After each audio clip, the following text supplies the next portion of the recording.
ఆదికాండము 17వ అధ్యాయము. అబ్రాము 90 ఏండ్లవాడైనప్పుడు యెహోవా అతనికి ప్రత్యక్షమై, నేను సర్వశక్తి గల దేవుడను, నా సన్నిధిలో నడుచు నిందారహితుడివై ఉండుము. నాకును నీకును మధ్య నా నిబంధనను నియమించి నిన్ను అత్యధికంగా అభివృద్ధి పొందించదనని అతనితో చెప్పెను. అబ్రాము సాగిలపడి ఉండగా దేవుడు అతనితో మాట్లాడి, ఇదిగో నేను నియమించిన నా నిబంధన నీతో చేసి ఉన్నాను. నీవు అనేక జనములకు తండ్రివి అగుదువు, మరియు ఇక మీదట నీ పేరు అబ్రాము అనబడదు. నిన్ను అనేక జనములకు తండ్రినిగా నియమించితిని గనుక నీ పేరు అబ్రహాము అనబడును. నీకు అత్యధికంగా సంతాన అభివృద్ధి కలగచేసి నీలో నుండి జనములు వచ్చినట్లు నియమించుతును. రాజులను నీలో నుండి వచ్చెదరు. నేను నీకును నీ తర్వాత నీ సంతానమునకును దేవుడినై ఉండునట్లు నాకును నీకును నీ తర్వాత వారి తరములలో నీ సంతతికి మధ్య నా నిబంధనను నిత్య నిబంధనగా స్థిరపరచెదను. నీకును నీ తర్వాత నీ సంతతికిని నీవు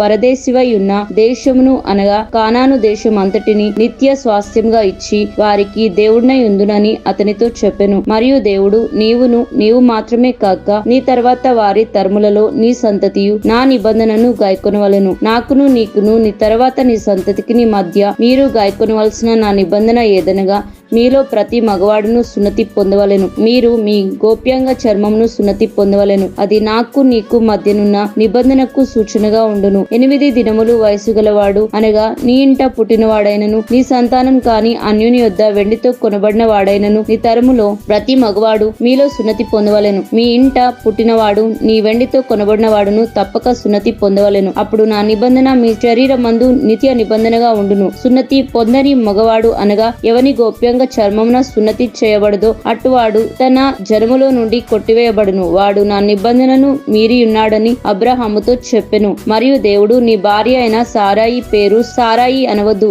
ఏలనగా ఆమె పేరు షారా అనగా రాజకుమారి. నేనామెను ఆశీర్వదించి ఆమె వలన నీకు కుమారుని కలగచేసేదను. నేను ఆమెను ఆశీర్వదించెదను. ఆమె జనములకు తల్లి అయి ఉండును. జనములు రాజులు ఆమె వలన కలుగుదురని అబ్రహాముతో చెప్పెను. అప్పుడు అబ్రహాము సాగిలపడి నవ్వి, 100 వానికి సంతానం కలుగునా, 90 ఏండ్ల షారా కనునా అని మనసులో అనుకొనెను. అబ్రహాము, ఇష్మాయేలు నీ సన్నిధిని బ్రతకను అనుగ్రహించుము అని దేవునితో చెప్పగా, దేవుడు, నీ భార్య అయిన సారా నిశ్చయంగా నీకు కుమారుని కనును. నీవు అతనికి ఇస్సాకు అని పేరు పెట్టుదువు. అతని తర్వాత అతని సంతానం కొరకు నిత్య నిబంధనగా నా నిబంధనను అతనితో స్థిరపరచెదను. ఇష్మాయేలును గూర్చి నీవు చేసిన మనవి నేను వింటిని. ఇదిగో నేను అతన్ని ఆశీర్వదించి అతనికి సంతాన అభివృద్ధి కలగచేసి అత్యధికంగా అతన్ని విస్తరింప చేసేదను. అతడు 12 మంది రాజులను కనును. అతనికి గొప్ప జనముగా చేసేదను. అయితే వచ్చు సంవత్సరంన ఈ కాలమందు షారా నీకు కనబోవు ఇస్సాకుతో నా నిబంధనను స్థిరపరచెదనని చెప్పెను. దేవుడు అబ్రహాంతో మాట్లాడుట చాలించిన తర్వాత అతని యొద్ద నుండి పరమునకు వెళ్ళెను. అప్పుడు అబ్రహాము తన కుమారుడైన ఇష్మాయేలును తన ఇంట పుట్టిన వారందరికిని తన వెండితో కొనబడిన వారందరికిని అబ్రహాము ఇంటి మనుషులలో ప్రతి వాణిని పట్టుకొని దేవుడు తనతో చెప్పిన ప్రకారము ఆ దినమందే వారి గోప్యంగా చర్మమున సున్నతి చేసెను. అబ్రహాము గోప్యంగా చర్మము సున్నతి చేయబడినప్పుడు అతడు 99 ఏండ్లవాడు. అతడి కుమారుడైన ఇష్మాయేలు గోప్యంగా చర్మమున సున్నతి చేయబడినప్పుడు అతడు 13 ఏండ్లవాడు. ఒక్క దినమందే అబ్రహామును అతని కుమారుడైన ఇష్మాయేలును సున్నతి పొందిరి. పుట్టిన వారును అన్యుని యొద్ద వెండితో కొనబడిన వారును అతని ఇంటిలోని పురుషులందరూ అతనితో కూడా సున్నతి పొందిరి. ఆదికాండము 18వ అధ్యాయము. మరియు మమ్రే దగ్గరనున్న సింధూర వనములో అబ్రహాము ఎండవేళ గుడారం ద్వారం నొద్ద కూర్చొని ఉన్నప్పుడు యెహోవా అతనికి కనబడెను. అతడు కనులెత్తి చూచినప్పుడు 3 మనుషులు అతని ఎదుట నిలబడి ఉండిరి. అతడు వారిని చూచి గుడారపు వాకిట నుండి వారిని ఎదుర్కొనుటకు పరిగెత్తి నేల మట్టుకు వంగి, ప్రభువా, నీ కటాక్షం నా మీద ఉన్న ఎడల ఇప్పుడు నీ దాసుని దాటిపోవద్దు. నేను కొంచెం నీళ్లు తెప్పించెదను. దయచేసి కాళ్ళు కడుక్కొని ఈ చెట్టు క్రింద అలసట తీర్చుకొనుడి. కొంచెం ఆహారం తెచ్చుదును. మీ ప్రాణములను బలపరుచుకొనుడి. తర్వాత మీరు వెళ్ళవచ్చును. ఇందు నిమిత్తం గదా మీ దాసుని యొద్దకు వచ్చితిరి అనెను. వారు, నీవు చెప్పినట్లు చేయమనగా అబ్రహాము గుడారంలోనున్న షారా యొద్దకు త్వరగా వెళ్ళి, నీవు త్వరపడి 3 మానికల మెత్తని పిండి తెచ్చి పిసికి రొట్టెలు చేయమని చెప్పెను.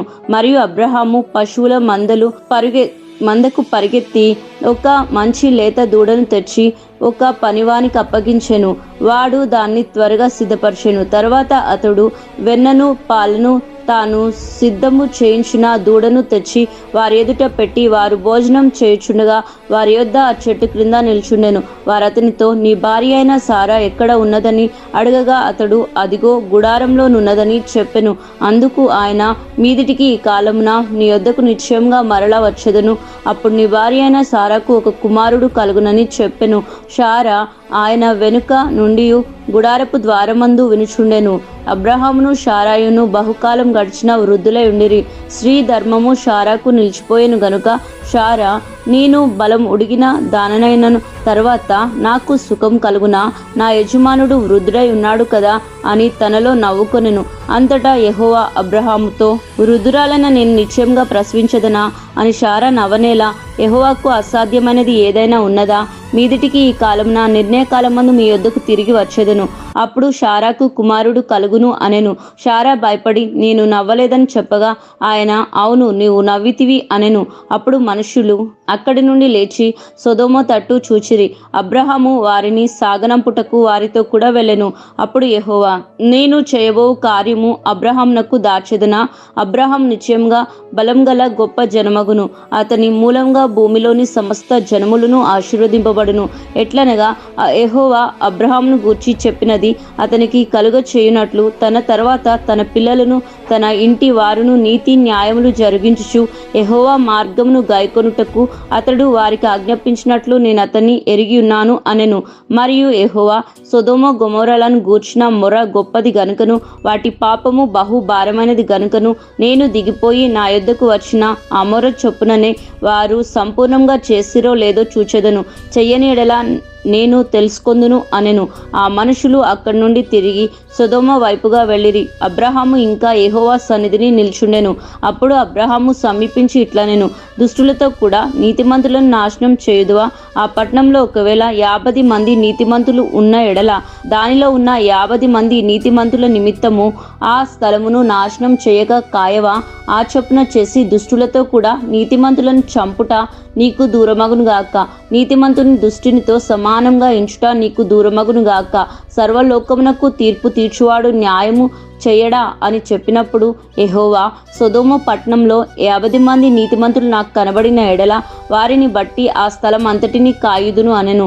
అందుకు అబ్రహాము, ఇదిగో ధూళియు బూడిదైన నేను ప్రభువుతో మాట్లాడ తెగించుచున్నాను. 50 మంది నీతిమంతులలో ఒకవేళ 5 తక్కువైతే 5 తక్కువైనందున ఆ పట్టణం అంతయు నాశనం చేయుదువా అని మరలా అడిగెను. అందుకు ఆయన, అక్కడ 45 నాకు కనబడిన ఎడల నాశనము చెయ్యను అనెను. అతడింకా ఆయనతో మాట్లాడుచు, ఒకవేళ అక్కడ 40 మందియే కనబడుదురేమో అనినప్పుడు ఆయన, ఆ 40 మందిని బట్టి నాశనం చేయక ఉందునని చెప్పగా అతడు, ప్రభు కోపపడని ఎడల నేను మాట్లాడేదును. ఒకవేళ అక్కడ 30 మందియే కనబడుదురేమో అనినప్పుడు ఆయన, అక్కడ 30 మంది నాకు కనబడిన ఎడల నాశనము చెయ్యను అనెను. అందుకు అతడు, ఇదిగో ప్రభుతో మాట్లాడ తెగించి తిని ఒకవేళ అక్కడ 20 మంది కనబడుదురేమో అనినప్పుడు ఆయన, ఆ 20 మందిని బట్టి నాశనం చేయకుందును అనగా అతడు, ప్రభు కోప్పడని ఎడల నేను ఇంకొక మారే మాట్లాడేదును. అక్కడ ఒకవేళ 10 మంది కనబడుదురేమో అన్నప్పుడు ఆయన, ఆ 10 మందిని బట్టి నాశనం చేయక ఉందును అనెను. యెహోవా అబ్రహాముతో మాట్లాడుట చాలించి వెళ్ళిపోయెను. అబ్రహాము తన ఇంటికి తిరిగి వెళ్ళెను. ఆదికాండం 19వ అధ్యాయము. ఆ సాయంకాలమందు ఆ 2 దేవదూతలు సొదొమ చేరినప్పటికీ లోతు సొదొమ గవిని యొద్ద కూర్చుండి ఉండెను. లోతు వారిని చూసి వారిని ఎదుర్కొనుటకు లేచి సాష్టాంగ నమస్కారం చేసి, నా ప్రభులారా, దయచేసి మీ దాసుని ఇంటికి వచ్చి రాత్రి వెళ్ళబుచ్చి కాళ్ళు కడుక్కొనుడి. మీరు పెందలకడ లేచి మీ త్రోవను వెళ్ళవచ్చును అనెను. అందుకు వారు, అలాగు కాదు, నడివీధిలో రాత్రి వెళ్ళబుచ్చేదమని చెప్పిరి. అయినను అతడు మిక్కిలి బలవంతం చేసినప్పుడు వారు అతని తట్టు తిరిగి అతని ఇంటికి ప్రవేశించిరి.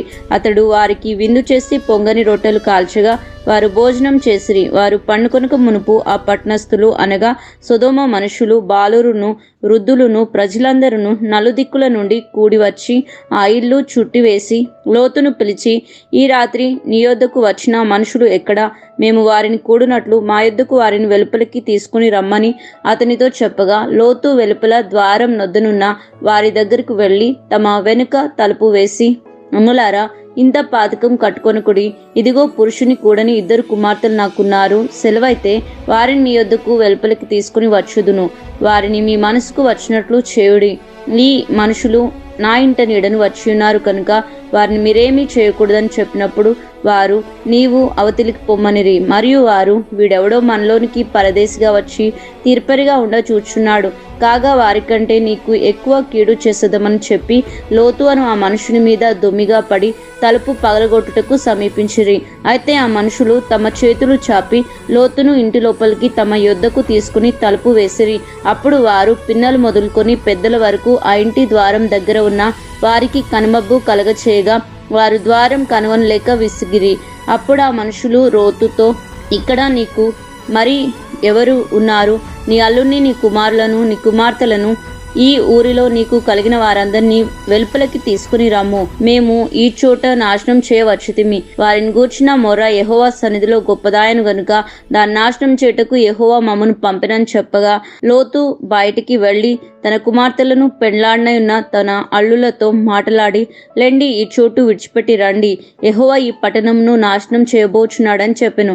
అయితే అతడు తన అల్లుల దృష్టికి ఎగతాళి చేయువాని వలె నుండెను. తెల్లవారినప్పుడు ఆ దూతలు లోతును త్వరపెట్టి, లెమ్ము, ఈ ఊరి దోషశిక్షలో నశించిపోకుండా నీ భార్యను, ఇక్కడ ఉన్న నీ 2 కుమార్తెలను తీసుకుని రమ్మని చెప్పిరి. అతడు తడువు చేసెను. అప్పుడు అతని మీద యెహోవా కనికర పడుట వలన ఆ మనుషులు అతని చేతిని, అతని భార్య చేతిని, అతని 2 కుమార్తెల చేతులను పట్టుకుని వెలుపలకి తీసుకుని వచ్చి ఆ ఊరి బయట నుంచిరి. ఆ దూతలు వారిని వెలుపలకి తీసుకుని వచ్చిన తర్వాత ఆయన, నీ ప్రాణంను దక్కించుకున్నట్లు పారిపోము, నీ వెనుక చూడకుము, ఈ మైదానంలో ఎక్కడనూ నిలవలేక నీవు నశించిపోకుండా ఈ పర్వతమునకు పారిపోమని చెప్పగా లోతు, ప్రభువా, అలాగూ కాదు, నీ కటాక్షము నీ దాసుని మీద వచ్చినది. నా ప్రాణము రక్షించుట వలన నీవు నా ఎడల కనపరిచిన నీ కృపను గనపరిచితివి. నేను ఆ పర్వతమునకు తప్పించుకొని పోలేను. ఈ కీడు నాకు సంభవించి చచ్చిపోదునేమో. ఇదిగో, పారిపోటకు ఈ ఊరు సమీపంలో ఉంది. అది చిన్నది. నన్నక్కడికి తప్పించుకొని పోనిమ్ము. అది చిన్నది గదా, నేను బ్రతుకుదునని చెప్పినప్పుడు ఆయన, ఇదిగో, నీవు చెప్పిన ఈ ఊరు నాశనం చేయను. ఈ విషయంలో నీ మనవి అంగీకరించితిని. నీవు త్వరపడి అక్కడికి తప్పించుకొని పొమ్ము. నీవక్కడ చేరు వరకు నేనేమీ చేయలేను అనెను. అందుచేత ఆ ఊరికి సోయారు అనగా చిన్నది అను పేరు పెట్టబడెను. లోతు షోయార్నకు వచ్చినప్పుడు ఆ దేశమున సూర్యుడు ఉదయించెను. అప్పుడు యెహోవా సొదొము మీదను గొమొర్రా మీదను యెహోవా యొద్ద నుండి గంధకములు, అగ్నిని ఆకాశం నుండి కురిపించి ఆ పట్టణంలోను, ఆ మైదానం అంతటిని, ఆ పట్టణంలో నివసించు వారందరినీ, నేల మొలకలను నాశనం చేసెను. అయితే లోతు భార్య అతని వెనుక నుండి తిరిగి చూసి ఉప్పు స్తంభం ఆయను. తెల్లవారినప్పుడు అబ్రహాము లేచి తాను యెహోవా సన్నిధిని నిలిచిన చోటికి వచ్చి సొదొమ గొమొర్రాల తట్టును, ఆ మైదాన ప్రదేశం యావత్తును చూడగా, ఇదిగో, ఆ ప్రదేశ పొగ ఆవపు పొగవలే లేచుండెను. దేవుడు ఆ మైదాన పట్టణంలను పాడు చేసినప్పుడు దేవుడు అబ్రహామును జ్ఞాపకం చేసుకుని లోతు కాపురమున పట్టణంలను నాశనం చేసినప్పుడు ఆ నాశనం మధ్యను లోతు నశించకుండా అతన్ని తప్పించెను. లోతు సోయార్లో నివసించుటకు భయపడి తన 2 కుమార్తెలతో కూడా సోయార్ నుండి పోయి ఆ పర్వతమందు నివసించెను. అతడును అతని 2 కుమార్తెలను ఒక గుహలో నివసించిరి. అట్లుండగా అక్క తన చెల్లెలతో, మన తండ్రి ముసలివాడు, సర్వలోక మర్యాద చొప్పున మనతో పోటకు లోకంలో ఏ పురుషును లేడు. మన తండ్రికి ద్రాక్షరసం త్రాగించి అతనితో శయనించి మన తండ్రి వల్ల సంతానం కలగచేసుకుందాం రమ్మని చెప్పెను. ఆ రాత్రి వారు తమ తండ్రికి ద్రాక్షరసం త్రాగించిన తర్వాత అతని పెద్ద కుమార్తె లోపలికి వెళ్ళి తన తండ్రితో శయనించెను. కానీ ఆమె ఎప్పుడు శయనించినో ఎప్పుడు లేచిపోయినో అతనికి తెలియలేదు. మరునాడు అక్క తన చెల్లిని చూచి, నిన్నటి రాత్రి నా తండ్రితో నేను శయనించి తిని, ఈ రాత్రి అతనికి ద్రాక్షరసం త్రాగించిన తర్వాత నీవు లోపలికి వెళ్ళి అతనితో శయనించుము, అలాగున మన తండ్రి వలన సంతానం కలుగచేసుకుందామని చెప్పెను. ఆ రాత్రియు వారు తమ తండ్రికి ద్రాక్షరసం త్రాగించిరి. అప్పుడా చిన్నది లేచి అతనితో శయనించెను. ఆమె ఎప్పుడు శయనించినో ఎప్పుడు లేచిపోయినో అతనికి తెలియలేదు. అలాగున లోతు యొక్క 2 కుమార్తెలు తమ తండ్రి వలన గర్భవతులైరి. వారిలో పెద్దది కుమారుని కని వానికి మోయాబను పేరు పెట్టెను. అతడు నేటి వరకు మోయాబీలకు మూల పురుషుడిగా ఎంచబడెను. చిన్నది కూడా కుమార్ని కని వానికి బెన్నామి అని పేరు పెట్టెను. అతడు నేటి వరకు అమ్మోనీయులకు మూల పురుషుడిగా ఎంచబడును. ఆదికాండము 20వ అధ్యాయము. అక్కడి నుండి అబ్రహాము దక్షిణ దేశమునకు తరలిపోయి కాదేశునకు షూరుకు మధ్య ప్రదేశంలో నివసించి గెరారులో కొన్నాళ్లు ఉండెను. అప్పుడు అబ్రహాము తన భార్య అయిన షారాయిని గూర్చి, ఈమె నా చెల్లెలని చెప్పెను. గనుక గెరారు రాజు అయిన అబీమెలెకు షారాను పిలిపించి తన ఇంట చేర్చుకొనెను. ఆయనను రాత్రివేళ దేవుడు స్వప్నమందు అబీమెలెకు నొద్దకు వచ్చి, నీవు నీ ఇంట చేర్చుకున్న స్త్రీ ఒక పురుషునికి భార్య గనుక ఆమె నిమిత్తము నీవు చచ్చినవాడవు సుమా అని చెప్పెను. అయితే అబీమెలెకు ఆమెతో పోలేదు కనుక అతడు, ప్రభువా, ఇట్టి నీతిగల జనమును హతము చేయుదువా? ఈమె నా చెల్లెలని అతడు నాతో చెప్పలేదా? మరియు ఆమె కూడా అతడు నా అన్న అనెను. నేను చేతులతో ఏ దోషము చేయక యథార్థ హృదయంతో ఈ పని చేసి తిని అనెను. అందుకు దేవుడు, అవును, యథార్థ హృదయంతో దీనిని చేసితివని నేను ఎరుగుదును. మరియు నీవు నాకు విరోధంగా పాపం చేయకుండా నేను నిన్ను అడ్డగించి తిని, అందుకే నేను నిన్ను ఆమెను ముట్టనీయలేదు. కాబట్టి ఆ మనుషుని భార్యను తిరిగి అతనికి అప్పగించుము. అతడు ప్రవక్త, అతడు నీ కొరకు ప్రార్థన చేయును, నీవు బ్రతుకుదువు. నీవు ఆమెను అతనికి అప్పగించని ఎడల నీవును నీ వారందరూ నిశ్చయంగా చచ్చెదరని తెలుసుకొనమని స్వప్నమందు అతనితో చెప్పెను. తెల్లవారినప్పుడు అబీమెలెకు లేచి తన సేవకులందరినీ పిలిపించి ఈ సంగతులన్నీ వారికి వినిపించినప్పుడు ఆ మనుషులు మిగుల భయపడ్రి. అబీమెలెకు అబ్రహామును పిలిపించి, నీవు మాకు చేసిన పని ఏమిటి? నీవు మా మీదికి మా రాజ్యం మీదికి మహాపాతకం తెప్పించున్నట్లు నేను నీ ఎడల చేసిన పాపం ఏమిటి? చేయరాని కార్యము నాకు చేసితివని అతనితో చెప్పెను. మరియు అబీమెలెకు, నీవేమి చూసి ఈ కార్యం చేసితివని అబ్రహామును అడగగా, అబ్రహాము, ఈ స్థలమందు దేవుని భయం ఎంత మాత్రమును లేదు కనుక నా భార్య నిమిత్తం నన్ను చంపుదురు అనుకుని చేసి తిని. అంతేకాదు, ఆమె నా చెల్లెలను మాట నిజమే. ఆమె నా తండ్రి కుమార్తె గాని నా తల్లి కుమార్తె కాదు.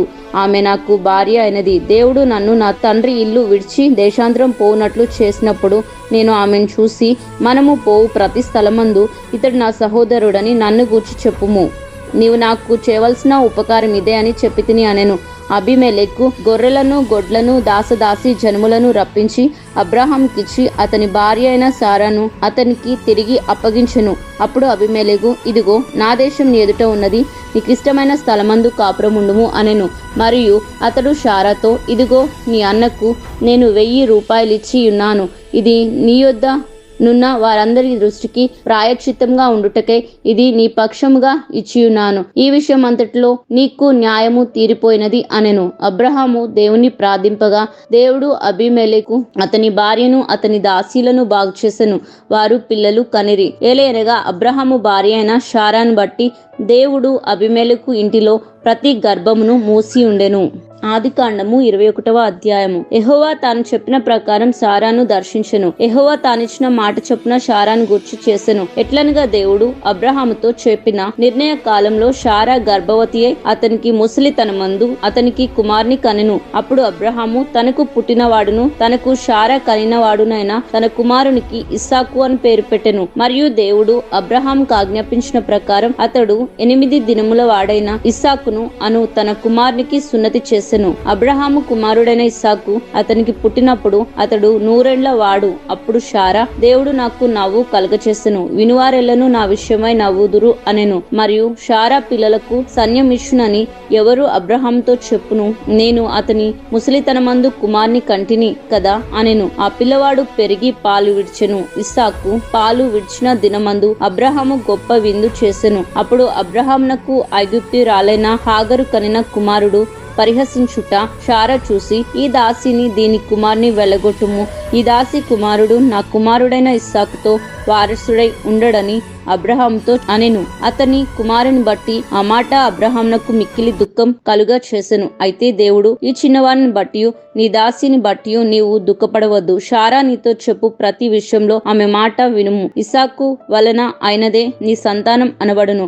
ఆయనను ఈ దాసి కుమారుడును నీ సంతానమే గనుక అతన్ని కూడా ఒక జనముగా చేసేదనని అబ్రహాముతో చెప్పెను. కాబట్టి తెల్లవారినప్పుడు అబ్రహాము లేచి ఆహారమును నీళ్లు తిత్తిని తీసుకుని ఆ పిల్లవానితో కూడా హాగరునకు అప్పగించి ఆమె భుజముల మీద వాటిని పెట్టి ఆమెను పంపివేసెను. ఆమె వెళ్లి బెహెర్షెబా అరణ్యంలో ఇటు అటు తిరుగుచుండెను. ఆ తిత్తిలోని నీళ్లు అయిపోయిన తర్వాత ఆమె ఒక పొద కింద ఆ చిన్నవాణ్ణి పడవేసి, ఈ పిల్లవాని చావు నేను చూడలేనని అనుకొని వింటివేత దూరంనకు వెళ్లి అతనికి ఎదురుగా కూర్చుండెను. ఆమె ఎదురుగా కూర్చుండి ఎలుగెత్తి ఏడ్చెను. దేవుడు ఆ చిన్నవాని మొర్రను వినెను. అప్పుడు దేవుని దూత ఆకాశం నుండి హాగరును పిలిచి, హాగరు, నీకేమి వచ్చినది? భయపడకుము. ఆ చిన్నవాడున్న చోట దేవుడు వాని స్వరం విని ఉన్నాడు. నీవు లేచి ఆ చిన్నవాణ్ణి లేవనెత్తి నీ చేత పట్టుకునుము, వానిని గొప్ప జనంగా చేసేదనని ఆమెతో అనెను. మరియు దేవుడు ఆమె కన్నులు తెరిచినందున ఆమె నీళ్ల ఊట చూచి వెళ్లి ఆ తిత్తిని నీళ్లతో నింపి చిన్నవానికి తాగనిచ్చెను. దేవుడు ఆ చిన్నవానికి తోడై ఉండెను. అతడు పెరిగి పెద్దవాడై ఆ అరణ్యంలో కాపురముండి వీలు కాడాయెను. అతడు పారాను అరణ్యంలో ఉన్నప్పుడు అతని తల్లి ఐగుప్తు దేశం నుండి ఒక స్త్రీని తెచ్చి అతనికి పెండ్లి చేసెను. ఆ కాలమందు అబీమెలెకును అతని సేనాధిపతి అయిన ఫికోలును అబ్రహాముతో మాట్లాడి, నీవు చేయు పనులన్నిటిలోనూ దేవుడు నీకు తోడై ఉన్నాడు గనుక నీవు నన్నైనను నా పుత్ర పౌరాదులనైనను వంచింపక నేను నీకు చేసిన ఉపకారం చొప్పున నాకును నీవు పరదేశి ఉన్న ఈ దేశమునకు చేసేదనని దేవుని పేరిట ఇక్కడ నాతో ప్రమాణం చేయమని చెప్పెను. అందుకు అబ్రహాము ప్రమాణం చేసేదను అనెను. అబీమెలెకు దాసులు బలత్కారంగా తీసుకున్న నీళ్లు బావి విషయమై అబ్రహాము అబీమెలెకును ఆపేక్షింపగా, అబీమెలెకు, ఈ పని ఎవరు చేసిరో నేను ఎరుగను, నీవును నాతో చెప్పలేదు, నేడు నేను గాని ఈ సంగతి వినలేదని చెప్పగా, అబ్రహాము గొర్రెలను గొడ్లును తెప్పించి అబీమెలెకు ఇచ్చెను. వారిద్దరూ ఇట్లు ఒక నిబంధన చేసుకునిరి. తర్వాత అబ్రహాము తన గొర్రెల మందలో నుండి 7 పెంటి పిల్లలను వేరుగా నుంచెను గనుక అబీమెలెకు అబ్రహాముతో, నీవు వేరుగా ఉంచిన ఈ 7 గొర్రె పిల్లలు ఎందుకని అడిగెను. అందుకతడు, నేనే ఈ బావిని త్రవ్వించినందుకు నాకు సాక్షార్థంగా ఈ 7 గొర్రె పిల్లలను నీవు నా చేత పుచ్చుకొనవలనని చెప్పెను. అక్కడ వారిద్దరూ అట్లు ప్రమాణం చేసుకున్నందున ఆ చోటు బెహెర్షెబా అనగా సాక్షార్థమైన బావి అనబడెను. బెహెర్షెబాలో వారు అనగా అలాగూ ఒక నిబంధన చేసుకున్న తర్వాత అబీమెలెకు లేచి తన సేనాధిపతి అయిన ఫికోలుతో ఫిలిస్తీయుల దేశంనకు తిరిగి వెళ్ళెను. అబ్రహాము బెహెర్షెబాలో ఒక పీచుల వృక్షం నాటి అక్కడ నిత్య దేవుడైన యెహోవా పేరిట ప్రార్థన చేసెను. అబ్రహాము ఫిలిస్తీయుల దేశంలో అనేక దినములు పరదేశిగా ఉండెను. ఆదికాండం 22వ అధ్యాయము. ఆ సంగతులు జరిగిన తర్వాత దేవుడు అబ్రహామును పరిశోధించెను. ఎట్లనగా ఆయన అబ్రహామా అని పిలువగా అతడు చిత్తము ప్రభువా అనెను. అప్పుడు ఆయన, నీకు ఒక్కడై ఉన్న నీ కుమారుని అనగా నీవు ప్రేమించు ఇస్సాకును తీసుకుని మోరియా దేశమునకు వెళ్లి అక్కడ నేను నీతో చెప్పబో పర్వతములలో ఒకదాని మీద దహన బలిగా అతన్ని అర్పించమని చెప్పెను. తెల్లవారినప్పుడు అబ్రహాము లేచి తన గాడిద గంత కట్టి తన పనివారిలో 2 తన కుమారుడగు ఇస్సాకును వెంట పెట్టుకుని దహన బలి కొరకు కట్టెలు చీల్చి లేచి దేవుడు తనతో చెప్పిన చోటికి వెళ్ళెను. 3వ నాడు అబ్రహాము కన్నులెత్తి దూరం నుండి ఆ చోటు చూచి తన పనివారితో, మీరు గాడితో ఇక్కడనే ఉండుడి, నేను ఈ చిన్నవాడును అక్కడికి వెళ్లి దేవునికి మ్రొకి మరలా మీ యొద్దకు వచ్చుదుమని చెప్పి దహన బలికి కట్టెలు తీసుకుని తన కుమారుడగు ఇస్సాకు మీద పెట్టి తన చేతిలో నిప్పును కత్తిని పట్టుకుని పోయెను. వారిద్దరూ కూడి వెళ్ళుచుండగా ఇస్సాకు తన తండ్రి అయిన అబ్రహాముతో, నా తండ్రి అని పిలిచెను. అందుకతడు, ఏమి నా కుమారుడా అనెను. అప్పుడతడు, నిప్పును కట్టెలను ఉన్నవి కాని దహన బలికి గొర్రెపిల్ల ఏది అని అడుగగా, అబ్రహాము, నా కుమారుడా, దేవుడే దహన బలికి గొర్రెపిల్లను చూచుకొనని చెప్పెను. అలాగూ వారిద్దరూ కూడి వెళ్లి దేవుడు అతనితో చెప్పిన చోటికి వచ్చినప్పుడు అబ్రహాము అక్కడ బలిపీఠంను కట్టి కట్టెలు చక్కగా పేర్చి తన కుమారుడగు ఇస్సాకును బంధించి ఆ పీఠంపై కట్టెల మీద ఉంచెను. అప్పుడు అబ్రహాము తన కుమారుని వధించుటకు తన చెయ్యి చాపి కత్తి పట్టుకొనగా యెహోవా దూత పరలోకం నుండి, అబ్రహామా, అబ్రహామా అని అతని పిలిచెను. అందుకతడు, చిత్తము ప్రభువా అనెను. అప్పుడు ఆయన, ఆ చిన్నవాని మీద చెయ్యి వేయుకుము, అతన్ని నేమ్యూ చేయకుము, నీకు ఒక్కడై ఉన్న నీ కుమారుని నాకియ్య వెనుదీయలేదు కనుక నీవు దేవునికి భయపడువాడవని ఇందువలన నాకు కనబడుచున్నది అనెను. అప్పుడు అబ్రహాము కన్నులెత్తి చూడగా పొదలో కొమ్ములు తగులుకొని ఉన్న ఒక పొట్టేలు వెనుక తట్టు కనబడెను. అబ్రహాము వెళ్లి ఆ పొట్టేలును పట్టుకుని తన కుమారునికి మారుగా పెట్టి దహన బలిగా అర్పించెను. అబ్రహాము ఆ చోటికి యెహోవా ఈరే అనగా యెహోవా చూచుకొనును అను పేరు పెట్టెను. అందుచేత యెహోవా పర్వతము మీద చూచుకొను అన్నేటి వరకు చెప్పబడును. యెహోవా దూత 2వ మారు పరలోకం నుండి అబ్రహామును పిలిచి ఇట్లా నేను, నీవు నీకు ఒక్కడయున్న నీ కుమారుని వెనుక తీయలేదు. ఈ కార్యము చేసినందుకు నేను నిన్ను ఆశీర్వదించి ఆకాశ నక్షత్రముల వలెను సముద్రం అందలి ఇసుక వలెను నీ సంతానమును నిశ్చయముగా విస్తరింప చేసేదను. నీ సంతతి వారు తమ శత్రువుల గవనిని స్వాధీనపరచుకుందురు. మరియు నీవు నా మాట వినినందున భూలోకంలోని జనములన్నీ నీ సంతానం వలన ఆశీర్వదింపబడునని నాతోడని ప్రమాణం చేసియున్నానని యెహోవా సెలవిచ్చి ననెను. తర్వాత అబ్రహాము తన పనివారి యొద్దకు తిరిగి రాగా వారు లేచి అందరూ కలిసి బెహెర్షెబాకు వెళ్ళిరి. అబ్రహాము బెహెర్షెబాలో నివసించెను. ఆ సంగతులు జరిగిన తర్వాత అబ్రహామునకు తెలుపబడినదేమనగా మిల్కాను ఆమెయు నీ సహోదరుడగు నాహోర్నకు పిల్లలు కనెను. వారు ఎవరనగా అతని జ్యేష్ఠ కుమారుడైన ఊజు, ఇతని తమ్ముడైన బూజు, ఆరాము తండ్రి అయిన కెమూయేలు, కెసేదు, హాజో, పిల్దాషు, ఇద్లాఫు, బెతుయేలు రికాను కనెను. ఆ 8 మందిని మిల్కా అబ్రహాము సహోదరుడగు నాహోర్నకు కనెను. మరియు రయూమా అను అతని ఉపపత్నియు తెబాహును, గహామును, తాహాషును, మాయాకాన్ను కనెను.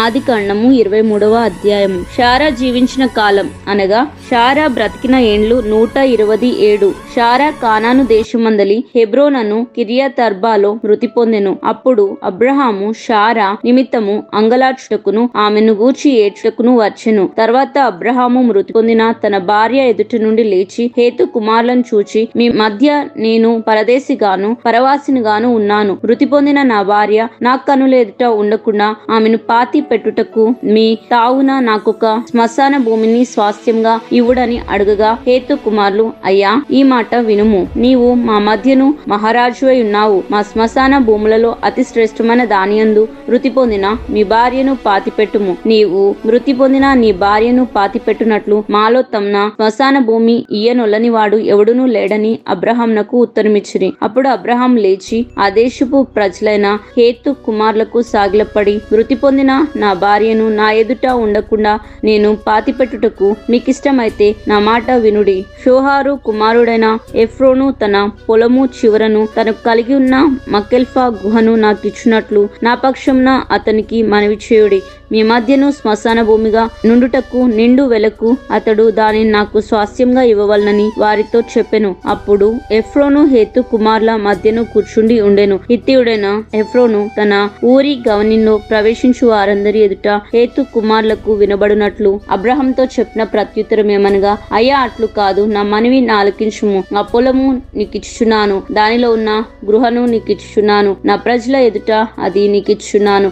మృతి పొందిన నీ భార్యను పాతిపెట్టమన్ను. అప్పుడు అబ్రహాము ఆ దేశపు ప్రజల ఎదుట సాగిలపడి, సరే కాని నా మనవి ఆలకించుము. ఆ పొలమునకు వెల ఇచ్చేదను. అది నా యొద్ద పుచ్చుకున్న ఎడల మృతి పొందిన నా భార్యను పాతి పెట్టెదనని ఆ దేశ ప్రజలకు వినబడినట్లు ఎఫ్రోన్తో చెప్పెను. అందుకు ఎఫ్రోను, అయ్యా నా మాట వినుము. ఆ భూమి 400 తులముల వెండి చేయును. నాకు నీకు అది ఎంత? మృతి పొందిన నీ భార్యను పాతిపెట్టమని అబ్రహామునకు ఉత్తరమిచ్చెను. అబ్రహాము ఎఫ్రోను మాట వినెను కాబట్టి హేతు కుమారులకు వినబడినట్లు ఎఫ్రోను చెప్పిన వేళ అనగా వర్తకులలో చెల్లు 400 తులముల వెండి అబ్రహాము తూచి అతనికి ఇచ్చెను.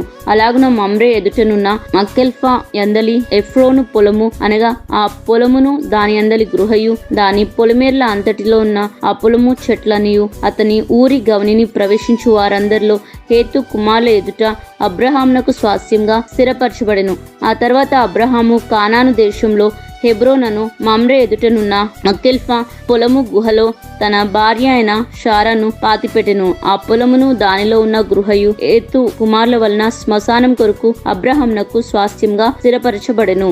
24వ అధ్యాయము. అబ్రహాము బహుకాలం గడిచిన వృద్ధుడై ఉండెను. అన్ని విషయములలో యెహోవా అబ్రహామును ఆశీర్వదించెను. అప్పుడు అబ్రహాము తనకు కలిగిన సమస్తమును ఏలుచుండిన తన ఇంటి పెద్ద దాసునితో, నీ చెయ్యి నా తొడ కింద పెట్టుము. నేను ఎవరి మధ్య కాపురమున్నానో ఆ కానానీయుల కుమార్తెలలో ఒకదానిని నా కుమారునికి పెళ్లి చేయక నా స్వదేశమందున్న నా బంధువుల యొద్దకు వెళ్లి ఇస్సాకను నా కుమారునికి భార్యను తెచ్చునట్లు ఆకాశం యొక్క దేవుడును భూమి యొక్క దేవుడునైనా యెహోవా తోడని నీ చేత ప్రమాణము చేయించెదను అనెను. ఆ దాసుడు, ఈ దేశమునకు నా వెంట వచ్చుటకు ఒకవేళ ఆ స్త్రీ ఇష్టపడని ఎడల నీవు బయలుదేరి వచ్చిన ఆ దేశమును నేను నీ కుమారుని తీసుకుని పోవాలను అని అడగగా, అబ్రహాము అక్కడికి నా కుమారుని తీసుకుని పోకూడదు సుమి, నా తండ్రి ఇంట నుండి నేను పుట్టిన దేశం నుండి నన్ను తెచ్చి నాతో మాట్లాడి నీ సంతానమునకు ఈ దేశంను ఇచ్చేదనని ప్రమాణం చేసి నాతో చెప్పిన పరలోకపు దేవుడగు యెహోవా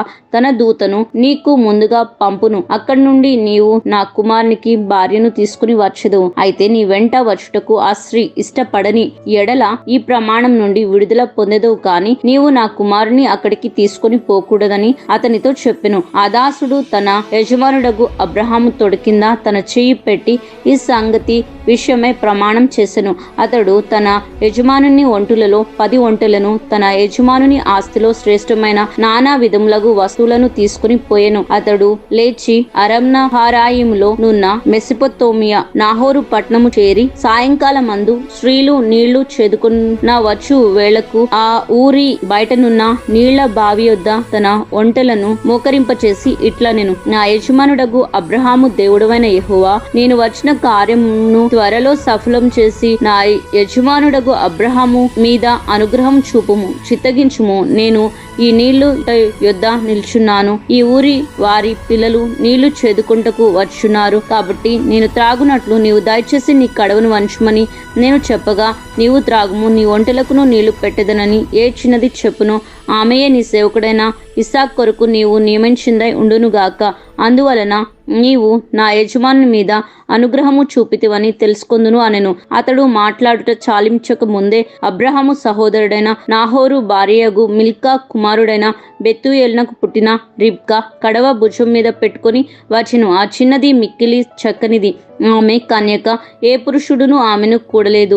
ఆమె ఆ బావిలోనికి దిగిపోయి కడవను నీళ్లతో నింపుకొని ఎక్కి రాగా ఆ సేవకుడు ఆమెను ఎదుర్కొనుటకు పరిగెత్తి, నీ కడవలో నీళ్లు కొంచెం దయచేసి నన్ను త్రాగ నిమ్మని అడిగెను. అందుకు ఆమె, అయ్యా త్రాగుమని చెప్పి త్వరగా తన కడవను చేతి మీదికి దించుకొని అతనికి దాహమిచ్చెను. మరియు ఆమె అతనికి దాహమిచ్చిన తర్వాత, నీ ఒంటెలు త్రాగుమట్టుకు వాటికి నీళ్లు చేదిపోయుదునని చెప్పి త్వరగా గాడిలో తన కడవను కుమ్మరించి తిరిగి చేదుటకు ఆ బావికి పరిగెత్తుకుని పోయి అతన్ని ఒంటెలన్నిటికీ నీళ్లు చేదిపోసెను. ఆ మనుషుడు ఆమెను తేరి చూసి తన ప్రయాణంను యెహోవా సఫలపరచెనో లేదో తెలుసుకుని వాళ్ళని ఊరుకునెను. ఒంటెలు త్రాగుటైన తర్వాత ఆ మనుషుడు 1/2 తులము ఎత్తుగల బంగారపు ముక్కు కమ్మిని, ఆమె చేతులకు 10 తులములు ఎత్తుగల 2 బంగారపు కడియలను తీసి, నీవు ఎవరి కుమార్తెవి? దయచేసి నాతో చెప్పుము. నీ తండ్రి ఇంట మేము ఈ రాత్రి బస చేయుటకు స్థలమున్నదా అని అడిగెను. అందుకు ఆమె, నేను నాహోరుకు మిల్కా కనిన బెతూయేలు కుమార్తెను అనెను. మరియు ఆమె, మా యొద్ద చాలా గడ్డియు మేతయు రాత్రి బస చేయుటకు స్థలమును ఉన్నవనగా, మనుషుడు తన తలను వంచి యెహోవాకు మొక్కి, అబ్రహామును నా యజమానుని దేవుడైన యెహోవా స్తుతింపబడును గాక, ఆయన నా యజమానికి తన కృపను తన సత్యమును చూపుట మానలేదు. నేను త్రోవలో నుండగానే యెహోవా నా యజమాని బంధువుల ఇంటికి నన్ను నడిపించెను అనెను. అంతటా ఆ చిన్నది పరిగెత్తుకుని పోయి ఈ మాటలు తన తల్లి ఇంటి వారికి తెలిపెను. రిబ్కాకు లాబానను ఒక సహోదరుడు ఉండెను. అప్పుడు లాబాను ఆ బావి దగ్గర వెలుపటనున్న ఆ మనుషుని యొద్దకు పరిగెత్తుకుని పోయెను. అతడు ఆ ముక్కు కమ్మిని తన సహోదరుని చేతుల్లోనున్న ఆ కడిగిలను చూసి, ఆ మనుషుడు ఇలాగు నాతో మాట్లాడనని తన సహోదరి అయిన రిబ్కా చెప్పిన మాటలు విని ఆ మనుషుని యొద్దకు వచ్చెను. అతడు ఆ బావి యొద్ద ఒంటెలు దగ్గర నిలిచి ఉండగా లాబాను, యెహోవా వలన ఆశీర్వదింపబడినవాడా, లోపలికి రమ్ము, నీవు బయట నిలవనేలా ఇల్లును ఒంటెలకు స్థలమును నేను సిద్ధం చేయించి తిని అనెను. ఆ మనుషుడు ఇంటికి వచ్చినప్పుడు లాబాను ఒంటెలు గంతలు విప్పి ఒంటెలకు గడ్డియు మేతయు కాళ్ళు కడుక్కుంటకు అతనితో కూడా నున్నవారికి నీళ్లు ఇచ్చి అతన్ని భోజనం పెట్టించెను. కాని అతడు, నేను వచ్చిన పని చెప్పక మునుపు భోజనం చెయ్యను అనగా లాబాను చెప్పమనెను. అంతటా అతడు ఇట్లనెను, నేను అబ్రహాము దాసుడను, యెహోవా నా యజమాని బహుగా ఆశీర్వదించెను గనుక అతడు గొప్పవాడైను. అతనికి గొర్రెలను గొడ్లను వెండి బంగారములను దాసదాసి జనమును ఒంటెలను గాడిదలను దయచేస్తును. నా యజమానుని భార్య అయిన శారా వృద్ధాప్యంలో నా యజమానికి కుమారుని కనెను. నా యజమానుడు తనకు కలిగిన యావత్తును అతనికిచ్చి ఉన్నాడు. మరియు నా యజమానుడు నాతో, నేను ఎవరి దేశమందు నివసించున్నానో ఆ కానానీయుల పిల్లలలో ఒక్క పిల్లను నా కుమారునికి పెళ్లి చేయవద్దు. అయితే నా తండ్రి ఇంటికిని నా వంశస్థుల యొద్దకును వెళ్ళి నా కుమారునికి పెళ్లి చేయుటకు ఒక పిల్లను తీసుకుని రావాలనని నా చేత ప్రమాణం చేయించెను. అప్పుడు నేను నా యజమానితో ఆ స్త్రీ నా వెంట రాదేమో అని చెప్పినప్పుడు అతడు ఎవని సన్నిధిలో నేను జీవించుచున్నానో ఆ యెహోవా నీతో కూడా తన దూతను పంపి నీ ప్రయాణం సఫలం చేయను గనుక నీవు నా వంశస్థుల్లో నా తండ్రి ఇంటి నుండి నా కుమారునికి భార్యను తీసుకుని వచ్చేదవు. నీవు నా వంశస్థుల యొద్దకు వెళితివా ఈ ప్రమాణం విషయంలో ఇక నీకు బాధ్యత ఉండదు. వారు ఆమెను ఇయ్యని ఎడల కూడా ఈ ప్రమాణం విషయంలో నీకు బాధ్యత ఉండదని చెప్పెను. నేను నేడు ఆ బావి యొద్దకు వచ్చి అబ్రహామును నా యజమాని దేవుడైన యెహోవా నా ప్రయాణంను నీవు సఫలం చేసిన ఎడల నేను ఈ నీళ్ల బావి యొద్ద నిల్చుండగా నీళ్లు చెదుడుకుంటకు వచ్చిన చిన్నదానిలో నీవు దయచేసి నీ కడవలో నీళ్లు కొంచెం నన్ను త్రాగనిమ్మని చెప్పినప్పుడు నీవు త్రాగుము, నీ ఒంటలకును చేదిపోయేదనని ఎవరితో చెప్పినో ఆమె నా యజమాని కుమారునికి యెహోవా నియమించిన పిల్లయే ఉండునుగాక అని మనవి చేసుకుంటుని. నేను నా హృదయంలో అట్లు అనుకుంటా చాలించకముందే రిబ్కా భుజం మీద తన కడవను పెట్టుకుని వచ్చి ఆ బావిలోనికి దిగిపోయి నీళ్లు చేదుకుని వచ్చెను. అప్పుడు నాకు దాహం నిమ్మని నేను ఆమెను అడగగా ఆమె త్వరగా తన కడవను దించి త్రాగుము, నీ ఒంటెలకును నీళ్లు పెట్టెదనని చెప్పెను. కనుక నేను త్రాగితిని, ఆమె ఒంటెలకును నీళ్లు పెట్టెను. అప్పుడు నేను నీవు ఎవరి కుమార్తెవని అడిగినందున ఆమె మిల్కా నాహోర్నకు కనిన కుమారుడగు బెతుయేలు కుమార్తెనని చెప్పినప్పుడు నేను ఆమె ముక్కుకు కమ్మియును ఆమె చేతులకు కడియలను పెట్టి నా తల వంచి యెహోవాకు మ్రొక్కి అబ్రహామును నా యజమానుని దేవుడైన యెహోవాకు స్తోత్రం చేసి తిని. ఎలయనగా ఆయన నా యజమానుని యొక్క సహోదరుని కుమార్తెను అతని కుమారునికి తీసుకున్నట్లు సరియైన మార్గమందు నన్ను నడిపించెను. కాబట్టి నా యజమానుని ఎడల మీరు దయను నమ్మకమును కనపరిచిన ఎడల అది అయినను నాకు తెలియచెప్పుడి, లేని ఎడల అది అయినను తెలియచెప్పుడి. అప్పుడు నేనెటు పోవలనో అటు పోయేదనను అనగా లాబాను బెతుయేలును ఇది యెహోవా వలన కలిగిన కార్యము, మేమైతే అవునని గాని కాదని గాని చెప్పజాలము. ఇదిగో రిబ్కా మీ ఎదుట ఉన్నది, ఆమెను తీసుకుని పొమ్ము. యెహోవా సెలవిచ్చిన ప్రకారం ఈమె నీ యజమానుని కుమారునికి భార్య అగునుగాక అని ఉత్తరమిచ్చిరి. అబ్రహాము సేవకుడు వారి మాటలు విని యెహోవాకు సాష్టాంగ నమస్కారం చేసెను. తర్వాత ఆ సేవకుడు వెండి నగలను బంగారు నగలను వస్త్రములను తీసి రిబ్కాకు ఇచ్చెను. మరియు అతడు ఆమె సహోదరునికి తల్లికిని విలువగల వస్తువులను ఇచ్చెను. అతడును అతనితో కూడా ఉన్న మనుషులను అన్నపానములు పుచ్చుకొని అక్కడ ఆ రాత్రి అంతయు నుండిరి. ఉదయం వారు లేచినప్పుడు అతడు నా యజమాని యొద్దకు నన్ను పంపించుడని చెప్పగా ఆమె సహోదరుడును ఆమె తల్లియు ఆ చిన్నదాన్ని 10 దినములైనను మా యొద్ద ఉండనిము, ఆ తర్వాత ఆమె వెళ్ళవచ్చుననిరి. అప్పుడు అతడు యెహోవా నా ప్రయాణంను సఫలం చేసెను గనుక నాకు తడువు కానియక నన్ను పంపించుడి, నా యజమాని యొద్దకు వెళ్ళుదునని చెప్పినప్పుడు వారు ఆ చిన్నదాన్ని పిలిచి ఆమె ఏమనునో తెలుసుకుందామని చెప్పుకొని రిబ్కాను పిలిచి ఈ మనుషునితో కూడా వెళ్ళుదువా అని ఆమెను అడిగినప్పుడు వెళ్ళుదును అనెను. కాబట్టి వారు తమ సహోదరి అయిన రిబ్కాను ఆమె దాదిని అబ్రహాము సేవకుని అతనితో వచ్చిన మనుషులను సాగనంపినప్పుడు వారు రిబ్కాతో మా సహోదరి నీవు వేవేలకు తల్లివి అగుదువుగాక, నీ సంతతి వారు తమ పగవారి గౌనిని స్వాధీనపరుచుకుందురుగాక అని ఆమెను దీవింపగా రిబ్కాయు ఆమె పనికత్తులను లేచి ఒంటెలనెక్కి ఆ మనుషుని వెంబడి వెళ్ళిరి. అట్లు ఆ సేవకుడు రిబ్కాను తోడుకుని పోయెను. ఇస్సాకు బెయేర్ లహాయి రోయి మార్గంన వచ్చి దక్షిణ దేశమందు కాపురముండెను. సాయంకాలంన ఇస్సాకు పొలంలో ధ్యానింప బయలువెళ్లి కన్నులెత్తి చూచినప్పుడు ఒంటెలు వచ్చుండెను. రిబ్కా కన్నులెత్తి ఇస్సాకును చూచి ఒంటెల మీద నుండి దిగి మనల్ని ఎదుర్కొంటకు పొలంలో నడుచున్న ఈ మనుషుడెవరని దాసుని అడగా ఇతడు నా యజమానుడని చెప్పెను. గనుక ఆమె ముసుగు వేసుకొనెను. అప్పుడు ఆ దాసుడు తాను చేసిన కార్యములనియు ఇస్సాకుతో వివరించి చెప్పెను. ఇస్సాకు తల్లి అయిన షారా గుడారంలోనికి ఆమెను తీసుకుని పోయెను. అట్లు అతడు రిబ్కాను పరిగ్రహింపగా ఆమె అతనికి భార్య ఆయెను. అతడు ఆమెను ప్రేమించెను. అప్పుడు ఇస్సాకు తన తల్లి విషయమై దుఃఖ నివారణ పొందెను. 25వ అధ్యాయము. అబ్రహాం మరలా ఒక స్త్రీని వివాహం చేసుకునెను. ఆమె పేరు కెతూరా. ఆమె అతనికి జిమ్రాను, యోక్షాను, మేదాను, మిద్యాను, ఇజ్బాను, షూవాహు అను వారిని కనెను. యోక్షాను షేబాను దేదానును కనెను. అషూరులు లెతుహీలను లేహుమీయులను అనువారును ఆ దేదాను సంతతి వారు. ఎయిఫా, ఏఫేరు, హానోకు, అబ్బిదా, ఎల్దాదు అనువారు ఆ మిద్యాను సంతతి వారు. వీరందరూ కెతూరా సంతతి వారు. అబ్రహాము తనకు కలిగినది యావత్తు ఇస్సాకు ఇచ్చెను. అబ్రహాము తన ఉపపత్నుల కుమారులకు బహుమానములు ఇచ్చి తాను సజీవుడై ఉండగానే తన కుమారుడగు ఇస్సాకునొద్ద నుండి తూర్పు తట్టుగా తూర్పు దేశమునకు వారిని పంపివేశను. అబ్రహాము బ్రతికిన సంవత్సరములు 175. అబ్రహాము నిండు వృద్ధాప్యమును వచ్చిన వాడే మంచి ముసలితనమున ప్రాణం విడిచి మృతి పొంది తన పితరుల యొద్దకు చేర్చబడెను. హిత్తీయుడైన షోహారు కుమారుడగు ఎఫ్రోను పొలమందలి మకెల్ఫా గుహలో అతని కుమారులగు ఇస్సాకు ఇష్మాయేలు అతన్ని పాతిపెట్టిరి. అది మమ్రే ఎదుటనున్నది. అబ్రహాము ఏతు కుమారుల యొద్ద కొనిన పొలంలోనే అబ్రహామును అతని భార్య అయిన శారయు పాతిపెట్టబడిరి. అబ్రహాము మృతి పొందిన తర్వాత దేవుడు అతని కుమారుడగు ఇస్సాకును ఆశీర్వదించెను. అప్పుడు ఇస్సాకు బెహెర్ లాహేరోయి దగ్గర కాపురముండెను. ఐగుప్తురాలును శారా దాసి అయిన హాగరు అబ్రహామున కన్నా. అబ్రహాము కుమారుడగు ఇష్మాయేలు వంశావళి ఇదే.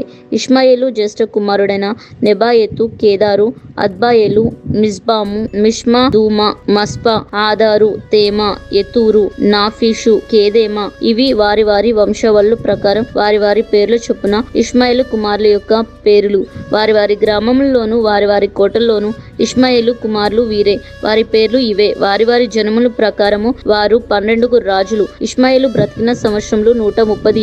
అప్పుడు అతడు ప్రాణం విడిచి మృతి పొంది తన పితరుల యొద్దకు చేర్చబడెను. వారు అషూరునకు వెళ్ళు మార్గంన హవిలా మొదలుకొని ఐగుప్తు ఎదుటనున్న అషూరు వరకు నివసించువారు. అతడు తన సహోదరులందరి ఎదుట నివాసం ఏర్పరచుకొను. అబ్రహాము కుమారుడగు ఇస్సాకు వంశావళి ఇదే. అబ్రహాము ఇస్సాకును కనెను. ఇస్సాకు పద్దున రామంలో నివసించు సిరియా వాడైన బెతుయేలు కుమార్తెయును సిరియా వాడైన లాబాను సహోదరియు అయిన రిబ్కాను పెండ్లి చేసుకున్నప్పుడు 40 సంవత్సరముల వాడు.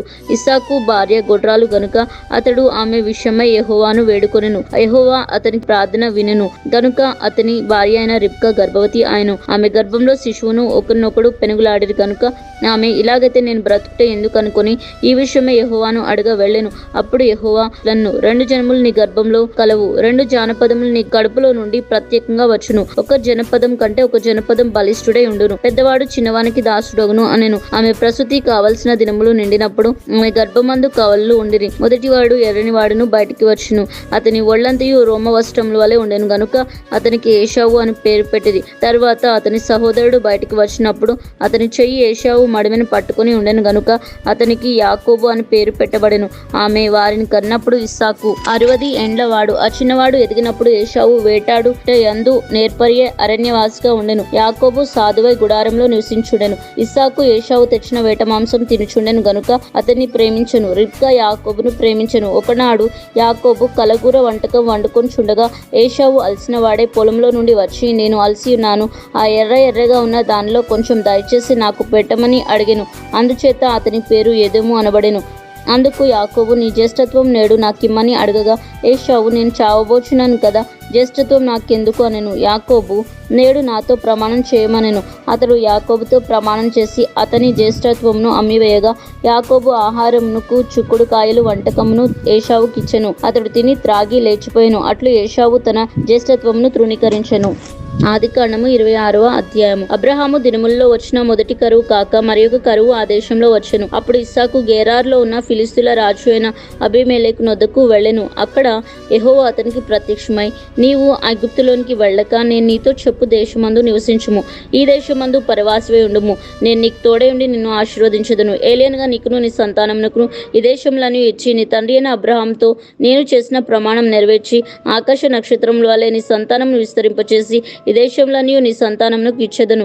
నీ సంతానం వలన సమస్త భూలోకంలోని సమస్త జనులు ఆశీర్వదింపబడుదురు. ఏలైనగా అబ్రహాము నా మాట విని నేను విధించిన దాని నా ఆజ్ఞలు నా కట్టడలను నా నియమాలను గాయకొనని చెప్పెను. ఇస్సాకు గేరార్లో నివసించెను. ఆ చోటి మనుషులు అతని భార్యను చూసి ఆమె ఎవరని అడిగినప్పుడు అతడు ఆమె నా సహోదరి అని చెప్పెను. ఎందుకనగా రిబ్కా చక్కనిది గనుక ఆ చోటి మనుషులు ఆమె నిమిత్తం నన్ను చంపుదురేమో అనుకుని తన భార్య అని చెప్పుటకు భయపడెను. అక్కడ అతడు చాలా దినములుండిన తర్వాత ఫిలిస్తీయులు రాజు అయిన అబీమెలెకు కిటికీలో నుండి చూచినప్పుడు ఇస్సాకు తన భార్య అయిన రిబ్కాతో సరసమాట కనబడెను.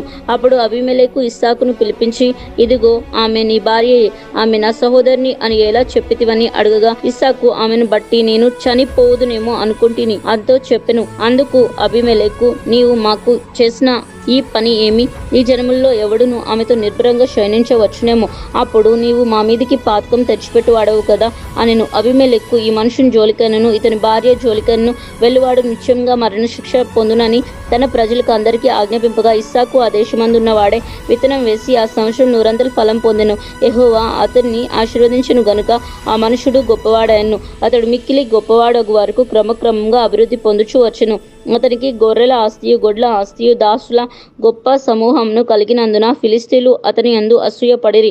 అతని తండ్రి అయిన అబ్రహాము దినముల్లో అతని తండ్రి దాసులు త్రవ్విన బావులన్నిటినీ ఫిలిష్తీయులు మన్ను పోసి పూడ్చివేసిరి. అబీమెలెకు, నీవు మాకంటే బహు బలం గలవాడు గనుక మా యొద్ద నుండి వెళ్ళిపోమని ఇస్సాకుతో చెప్పగా, ఇస్సాకు అక్కడి నుండి వెళ్లి గెరారు లోయలో గుడారం వేసుకుని అక్కడ నివసించెను. అప్పుడు తన తండ్రి అయిన అబ్రహాము దినముల్లో త్రవ్విన నీళ్లు బావులు ఇస్సాకు తిరిగి తవ్వించెను. ఎలియనగా అబ్రహాము మృతి పొందిన తర్వాత ఫిలిష్తీయులు వాటిని పూడ్చివేసిరి. అతడు తన తండ్రి వాటికి పెట్టిన పేర్లు చొప్పున తిరిగి వాటికి పేర్లు పెట్టెను. మరియు ఇస్సాకు దాసులు ఆ లోయలో త్రవ్వగా జలగల నీళ్ల బావి దొరికెను. అప్పుడు గెరారు కాపర్లు ఇస్సాకు కాపర్లతో జగడమాడి, ఈ నీరు మాదే అని చెప్పిరి గనుక వారు తమతో కలహించినందున అతడు ఆ బావికి ఏషేకు జగడమాడు అను పేరు పెట్టెను. వారు మరి ఒక బావి తవ్వినప్పుడు దాని కొరకును జగడమాడి గనుక దానికి సిత్నా అనగా విరోధము అను పేరు పెట్టెను. అతడు అక్కడి నుండి వెళ్ళి మరి ఒక బావి తవ్వించెను. దాని విషయమే వారు జగడమాడలేదు గనుక అతడు, ఇప్పుడు యెహోవా మనకు ఎడము కలగచేసి ఉన్నాడు గనుక ఈ దేశమందు అభివృద్ధి పొందుదుము అనుకునిరి. దానికి రెహోబోత్ అంటే ఎడము అని పేరు పెట్టెను. అక్కడి నుండి అతడు బెయేర్షెబాకు వెళ్ళెను. ఆ రాత్రియే యెహోవా అతనికి ప్రత్యక్షమై, నేను నీ తండ్రి అయిన అబ్రహాము దేవుడను, నేను నీకు తోడై ఉన్నాను గనుక భయపడకుము. నా దాసుడైన అబ్రహామును బట్టి నిన్ను ఆశీర్వదించి నీ సంతానమును విస్తరింపచేసేదను అని చెప్పెను. అక్కడ అతడు ఒక బలిపీఠం కట్టించి యెహోవా నామమున ప్రార్థన చేసి అక్కడ తన గుడారం వేసెను. అప్పుడు ఇస్సాకు దాసులు అక్కడ బావి త్రవ్విరి. అంతటా అబీమెలెకును అతని సహోదరుడైన అహూజాతును అతని సేనాధిపతి అయిన పీకోలును గెరారు నుండి అతని యొద్దకు వచ్చిరి. ఇస్సాకు, మీరు మా మీద పగపట్టి మీ యొద్ద నుండి నన్ను పంపివేసిన తర్వాత ఎందు నిమిత్తం నా యొద్దకు వచ్చి ఉన్నారని వారిని అడగా, వారు నిశ్చయంగా యెహోవా నీకు తోడై ఉంట చూచితిం గనుక మనకు అనగా మాకును మీకును మధ్య ఒక ప్రమాణం ఉండవలనని మేము నిన్ను ముట్టక నీకు మేలే తప్ప మరేమీ చేయక నిన్ను సమాధానంగా పంపివేసితిం గనుక నీవును మాకు కీడు చేయకుండాట్లు నీతో నిబంధన చేసుకుందామని అనుకుంటుమి. ఇప్పుడు నీవు యెహోవా ఆశీర్వాదం పొందినవాడనిరి. అతడు వారికి విందు చేయగా వారు అన్నపానములు పుచ్చుకొనిరి. తెల్లవారినప్పుడు వారు లేచి ఒకరితో ఒకడు ప్రమాణం చేసుకొనిరి. తర్వాత ఇస్సాకు వారిని సాగనంపగా వారు అతని యొద్ద నుండి సమాధానంగా వెళ్ళిరి. ఆ దినమంది ఇస్సాకు దాసులు వచ్చి తాము త్రవ్విన బావిని గూర్చి అతనికి తెలియచేసి, మాకు నీళ్లు కనబడినవని చెప్పిరి గనుక దానికి షేబా అని పేరు పెట్టెను. కాబట్టి నేటి వరకు ఆ ఊరి పేరు బెయేర్షెబా అనగా ప్రమాణము. ఏషావు 40 సంవత్సరములు వాడైనప్పుడు హిత్తీయుడైన బెయేరి కుమార్తెయగు యహూదీతును హిత్తీయుడైన ఏలోను కుమార్తెయగు బాషెమతును పెండ్లి చేసుకొను. వీరు ఇస్సాకునకును రిబ్కాకును మనోవేదన కలగచేసిరి. 27వ అధ్యాయము. ఇస్సాకు వృద్ధుడై అతని కన్నులకు మందదృష్టి కలిగినప్పుడు అతడు తన పెద్ద కుమారుడైన ఏశావుతో, నా కుమారుడా అని అతన్ని పిలువగా అతడు, చిత్తగించుము నాయనా అని అతనితో అనెను. అప్పుడు ఇస్సాకు, ఇదిగో నేను వృద్ధుడను, నా మరణ దినము నాకు తెలియదు. కాబట్టి నువ్వు దయచేసి నీ ఆయుధములైన నీ అంబుల పొదిని నీ విల్లును తీసుకుని అడవికి పోయి నా కొరకు వేటాడి మాంసం తెమ్ము. నేను చావక మునుపు నిన్ను నేను ఆశీర్వదించినట్లు నాకిష్టమైన రుచిగల భోజనములను సిద్ధపరిచి నేను తినుటకై నా యొద్దకు తెమ్మని చెప్పెను. ఇస్సాకు తన కుమారుడగు ఏశావుతో ఇట్లు చెప్పుచుండగా రిబ్కా వినుచుండెను. ఏశావు వేటాడి మాంసం తెచ్చుటకు అడవికి వెళ్ళెను. అప్పుడు రిబ్కా తన కుమారుడగు యాకోబును చూసి, ఇదిగో నీ తండ్రి నీ అన్న అయిన ఏశావుతో మృతి పొందక మునుపు నేను తిని యెహోవా సన్నిధిని నిన్ను ఆశీర్వదించినట్లు నా కొరకు మాంసం తెచ్చి నాకు రుచిగల భోజనములను సిద్ధపరచమని చెప్పగా వింటిని. కాబట్టి నా కుమారుడా, నా మాట విని నేను నీకు ఆజ్ఞాపించినట్లు చేయుము. నీవు మందకు వెళ్ళి 2 మంచి మేక పిల్లలను అక్కడి నుండి నా యొద్దకు తెమ్ము. వాటితో నీ తండ్రికి ఇష్టమైన రుచిగల భోజనములను అతనికి చేయుదును. నీ తండ్రి మృతి పొందక ముందు అతడు వాటిని తిని నిన్ను ఆశీర్వదించినట్లు నీవు వాటిని నీ తండ్రి యొద్దకు తీసుకొని పోవలను. అందుకు యాకోబు, సహోదరుడైన ఏశావు రోమములు గలవాడు, నేను నున్నని వాడను కదా. ఒకవేళ నా తండ్రి నన్ను తడివి చూచును, అప్పుడు నేను అతని దృష్టికి వంచకుడుగా తోచిన ఎడల నా మీదికి శాపమే గాని ఆశీర్వచనం తెచ్చుకొనని చెప్పెను. ఆయనను అతని తల్లి, నా కుమారుడా, ఆ శాపం నా మీదకి వచ్చునుగాక. నీవు నా మాట మాత్రం విని పోయి వాటిని నా యొద్దకు తీసుకొని రమ్మని చెప్పగా అతడు వెళ్లి వాటిని తన తల్లి యొద్దకు తీసుకుని వచ్చెను. అతని తల్లి అతని తండ్రికి ఇష్టమైన రుచిగల భోజనములను సిద్ధపరిచెను. మరియు తన జ్యేష్ఠ కుమారుడగు ఏశావునకు సొగసైన వస్త్రములు ఇంట తన యొద్ద ఉండెను గనుక రిబ్కా వాటిని తీసి తన చిన్న కుమారుడు యాకోబునకు తొడిగించెను. ఆ మేకపిల్లలు చర్మంతో అతని చేతులను అతని మెడ మీద నునుపు భాగంను కప్పి తాను సిద్ధపరిచిన రుచిగల భోజనములను రొట్టెను తన కుమారుడు యాకోబు చేతికి ఇయ్యగా అతడు తన తండ్రి యొద్దకు వచ్చి నా తండ్రి అని పిలువగా అతడు ఏమి నా కుమారుడా నీవెవరు అని అడిగెను. అందుకు యాకోబు నేను ఏశావు అను నీ జ్యేష్ఠ కుమారుడను, నీవు నాతో చెప్పిన ప్రకారం చేసి ఉన్నాను. నీవు నన్ను దీవించుటకై దయచేసి లేచి కూర్చుండి నేను వేటాడి తెచ్చిన దాన్ని తినమనెను. అప్పుడు ఇస్సాకు నా కుమారుడా ఇంత శీఘ్రంగా అది నీకెట్లు దొరికినని అడగగా అతడు నీ దేవుడైన యెహోవా నా ఎదుటికి దాన్ని రప్పించుట చేతనే అని చెప్పెను. అప్పుడు ఇస్సాకు నా కుమారుడా నీవు ఏశావు నా కుమారుడువో కావు, నేను నిన్ను తడిమి చూచెదను, దగ్గరకు రమ్మని చెప్పెను. యాకోబు తన తండ్రి అయిన ఇస్సాకు దగ్గరకు వచ్చినప్పుడు అతడు అతని తడివి చూసి స్వరం యాకోబు స్వరం కాని చేతులు ఏశావు చేతులే అనెను. యాకోబు చేతులు అతని అన్నయ్యైన ఏశావు చేతుల వలె రోమములు గలవైనందున ఇస్సాకు అతన్ని గుర్తుపట్టలేక అతన్ని దీవించెను. ఏశావు నా కుమారుడు నీవేనా అని అడగగా యాకోబు నేనే అనెను. అంతటా అతడు అది నా యొద్దకు తెమ్ము, నేను నిన్ను దీవించినట్లు నా కుమారుడా వేటాడి తెచ్చినది తిందును అనెను. అతడు తెచ్చినప్పుడు అతడు తినెను. ద్రాక్షరసం తేగ అతడు త్రాగెను. తర్వాత అతని తండ్రి అయిన ఇస్సాకు నా కుమారుడా దగ్గరకు వచ్చి నన్ను ముద్దు పెట్టుకోమని అతనితో చెప్పెను.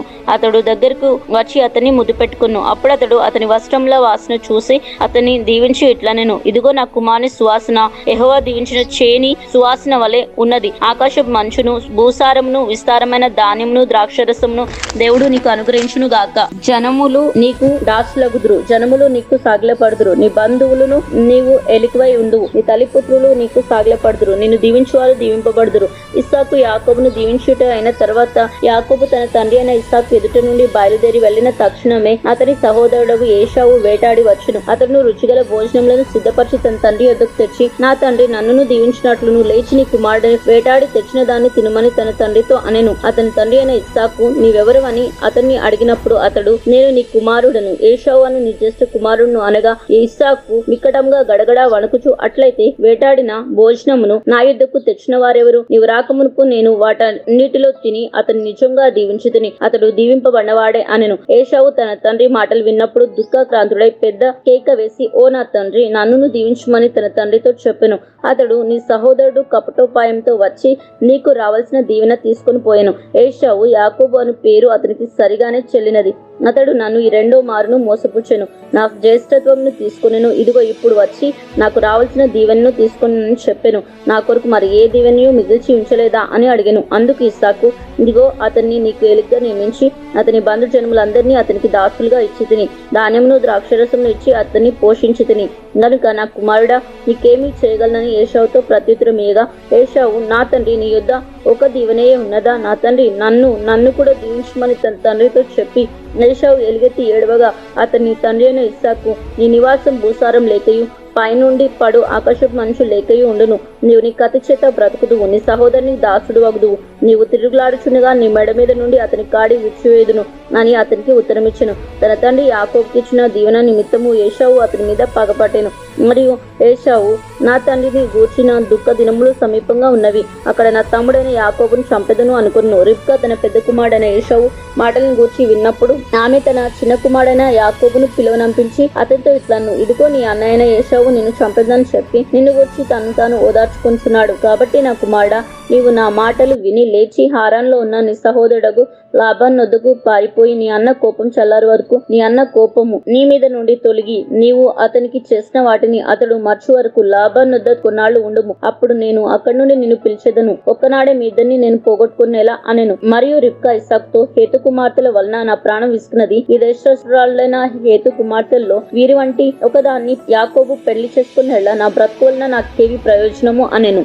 ఆదికాండం 28వ అధ్యాయము. ఇస్సాకు యాకోబును పిలిపించి నీవు కానాను కుమార్తెల్లో యువతను వివాహం చేసుకునకూడదు, నీవు లేచి పదనారామంలో ఉన్న నీ తల్లికి తండ్రి అయిన బెతుయేలు ఇంటికి వెళ్లి అక్కడ నీ తల్లి సహోదరుడు లాబాను కుమార్తెల్లో ఒకదాన్ని వివాహం చేసుకోమని అతనికి ఆజ్ఞాపించి సర్వశక్తిగల దేవుడు నిన్ను ఆశీర్వదించి నీవు అనేక జన్మలగినట్లు నీకు సంతాన అభివృద్ధి కలగచేసి నీ విస్తరింపచేసి నీవు పరవాసి అయిన దేశమును అనగా దేవుడు అబ్రాహాంకిచ్చిన దేశమును నీకు స్వాస్యంగా చేసుకున్నట్లు ఆయన నీకు అనగా నీకును నీతో కూడా నీ సంతానమునకును అబ్రహామునకు అనుగ్రహించిన ఆశీర్వాదమును దయచేయను గాక అని అతన్ని దీవించి యాకోబును పంపివేసెను. అతడు పద్దనరామంలో ఉన్న సిరియవాడగు బెతుయేలు కుమారుడును యాకోబు ఏశావుల తల్లియగు రిబ్కా సహోదరుడైన లాబాను నొద్దకు వెళ్ళెను. ఇస్సాకు యాకోబును దీవించి పద్దనరామంలో పెళ్లి చేసుకుని వచ్చుటకే అతన్ని అక్కడికి పంపి ననియు అతన్ని దీవించినప్పుడు నీవు కానాన్ దేశ కుమార్తెలో ఎవరిని పెళ్లి చేసుకుని వద్దని అతనికి ఆజ్ఞాపించిననియు యాకోబు తన తల్లిదండ్రుల మాట విని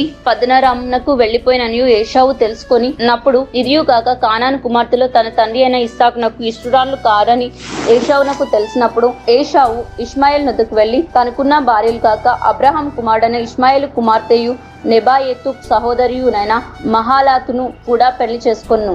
యాకోబు బెహెర్షెబా నుండి బయలుదేరి హారాన్ వైపు వెళ్ళుచు ఒక చోట చేరి ప్రొద్దుగుంకినందున అక్కడ ఆ రాత్రి నిలిచిపోయి ఆ చోటి రాళ్లలో ఒకటి తీసుకొని తనకు తలగడగా చేసుకొని అక్కడ పండుకొనెను. అప్పుడతడు కల కనెను. అందులో ఒక నిచ్చెన భూమి మీద నిలబడి ఉండెను. దాని కొన ఆకాశం నాటెను. దాని మీద దేవుని దూతలు ఎక్కుచూ దిగుచూ ఉండిరి. మరియు యెహోవా దానికి పైగా నిలిచి, నేను నీ తండ్రి అయిన అబ్రహాము దేవుడను ఇస్సాకు దేవుడైన యెహోవాను. నీవు పండుకొని ఉన్న ఈ భూమిని నీకును నీ సంతానమునకును ఇచ్చేదను. నీ సంతానం భూమి మీద లెక్కకు ఇసుక రేణు వలె అగును. నీవు పడమటి తట్టును, తూర్పు తట్టును, ఉత్తరపు తట్టును, దక్షిణపు తట్టును వ్యాపించుదువు. భూమి యొక్క వంశంలనియు నీ మూలంగా నీ సంతానం మూలంగా ఆశీర్వదింపబడును. ఇదిగో నేను నీకు తోడయుండి నువ్వు వెళ్ళు ప్రతి స్థలమందు నిన్ను కాపాడుచు ఈ దేశంనకు నేను మరలా రప్పించెదను.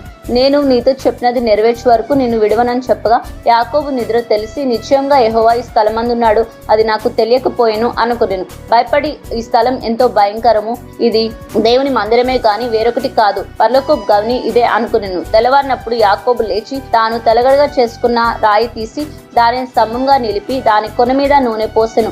మరియు అతడు ఆ స్థలమునకు బేతేలును పేరు పెట్టెను. అయితే మొదట ఆ ఊరి పేరు లూజు. అప్పుడు యాకోబు, నేను తిరిగి నా తండ్రి ఇంటికి క్షేమంగా వచ్చినట్లు దేవుడు నాకు తోడయుండి నేను వెళ్ళుచున్న ఈ మార్గంలో నన్ను కాపాడి తినుటకు ఆహారమును ధరించుకుంటకు వస్త్రములను నాకు దయచేసిన ఎడల యెహోవా నాకు దేవుడై ఉండును. మరియు స్తంభంగా నేను నిలిపిన ఈ రాయి దేవుని మందిరం అగును. మరియు నీవు నాకిచ్చు యావత్తులో 10వ వంతు నిత్యంగా నీకు చెల్లించదని మొక్కుకొనెను.